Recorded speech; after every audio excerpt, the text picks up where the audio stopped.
Hi, Dobby here, and welcome to What's in My Toolbox. Just a quick note before we begin, what do you think of the new setup? I've changed the angles, got some nice backdrops. Let me know in the comments down below what you think. So I'm going to be showing you this brake rewind tool today, or should I say brake caliper rewind tool. Fairly useful. I got this one from Screwfix. Yeah, it's a fairly useful little tool. I used it in the last Suzuki brake video to help me compress the calipers. I've also used it on the Citroen. It's made for most European and Japanese cars. Fairly robust, solid tool. Has a 19mm end here. A nice collar here. I'm going to put some footage in of me using it that you haven't seen before from the Suzuki video.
So there are 4 parts to the brake caliper rewind tool. There's this lovely collar that holds this pad here that pushes against the back. Then there is this part here that pushes against the piston itself, and you've got these little tabs in it that are spaced differently on each side. These are for the actuated calipers that need to be rewound and pushed at the same time.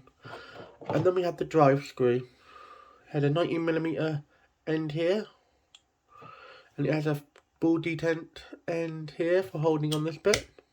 And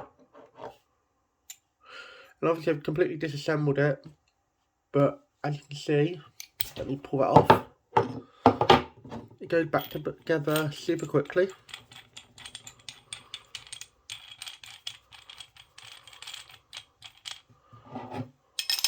And there we are. We're ready to compress a caliper. How quick was that? So this brake caliper rewind tool is a right hand drive version. There is also a left hand drive version available. There is a kit that does both. I am looking at getting soon. But as you can see, you spin it round clockwise and the caliper compresses in. Let me move my hand so you can actually see that. Let me take that off, get in the way. Yeah, so anti-clockwise retracts it. Clockwise will compress the piston or caliper. It works fairly well, fairly robust. As you saw in my last video, I used the socket on the end here to speed things up. You could also use 2 spanners, one on here if you've got a really tough, difficult caliper to compress. What else can I say about it? It's overall a great little tool. And that's my final thoughts on it really. It's a great little tool, very useful, especially if you're doing brake jobs at home. And you have these very difficult, because I know you can use water pump pliers, you can use a screwdriver and the old brake pad. But I find this is just the easiest method. It takes all the guesswork out of it. You can see when the caliper is fully compressed. And when you're, for instance, doing a actuated caliper, one that you need these little tabs for to twist it as you compress it, you can't do that with a screwdriver or a pair of water pump pliers. So yeah, really useful. I will drop a link down below to where I got this one from. As I said before in the video, it was from Screwfix. It wasn't very expensive. Thanks for watching until the end. If you'd like to see more from me, please sub to the channel, drop me a like and leave a comment down below if you have any questions. Once again, thank you for watching Dobby's Repairs. Have a great day.